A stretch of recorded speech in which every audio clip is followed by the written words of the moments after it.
Good morning. My name is Luke. That means bringer of life. I wanted to talk to you about what happens after you die.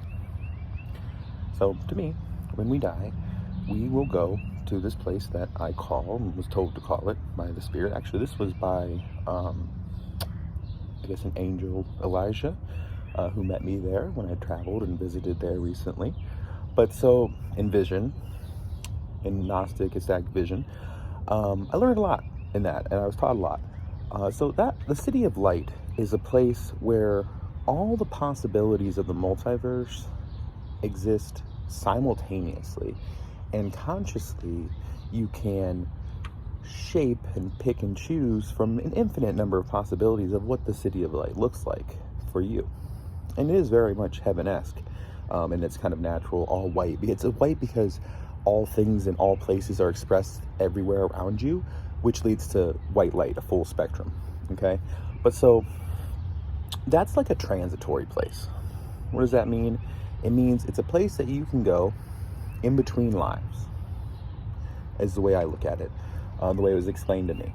You go there, and think about it. If it's this place where all of everything is expressed everywhere all at once, it makes sense that would be a way to pop in to your next life, to travel, to find, to search, whatever. I don't know the exact details of what that looks like in this life. I don't remember that, at least.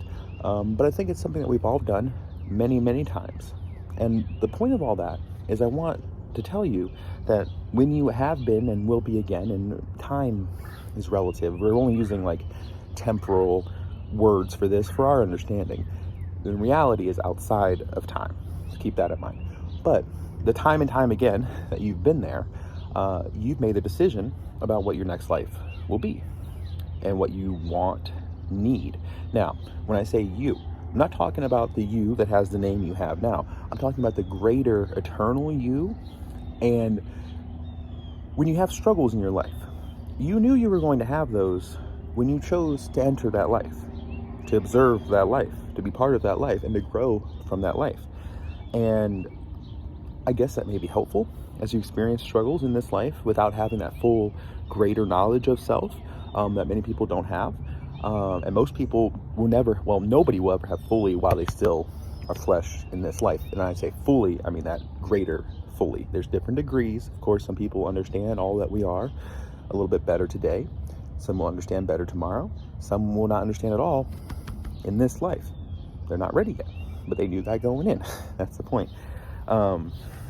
You know exactly what to expect when you come into this, and you chose that because you want to observe and experience that, or you think you need to. It's a way, you giving yourself these struggles from this greater eternal perspective is a form of loving yourself and helping with your own development and being all that we are.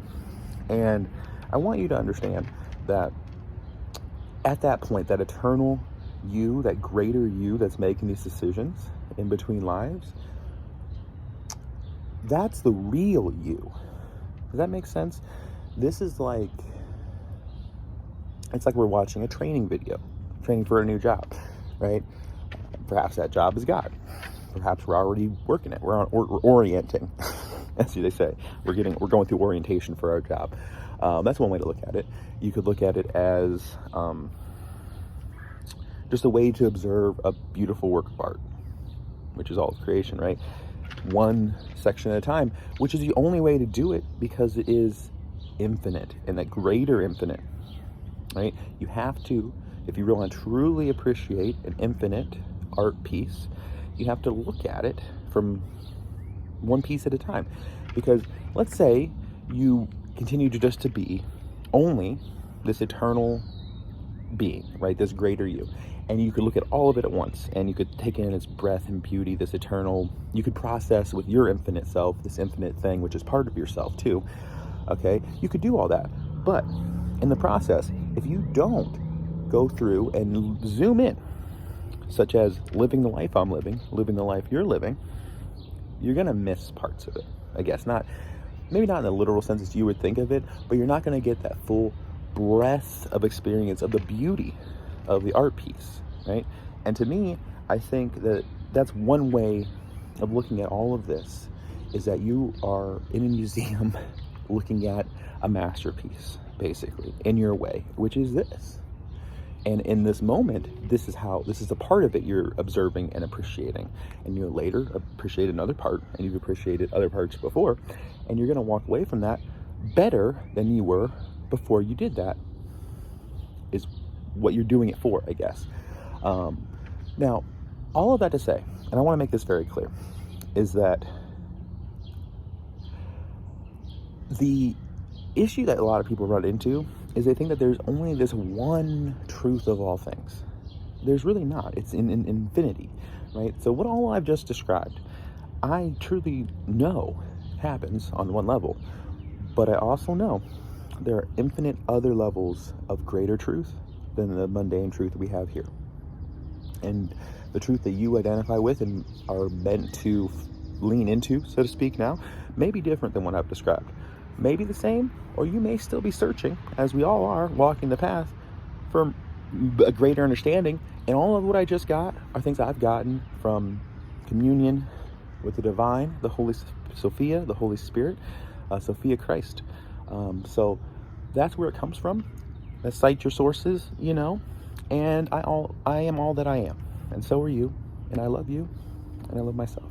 So hope you have a blessed day, and hopefully you're having as good a weather as I am, and you can enjoy that too.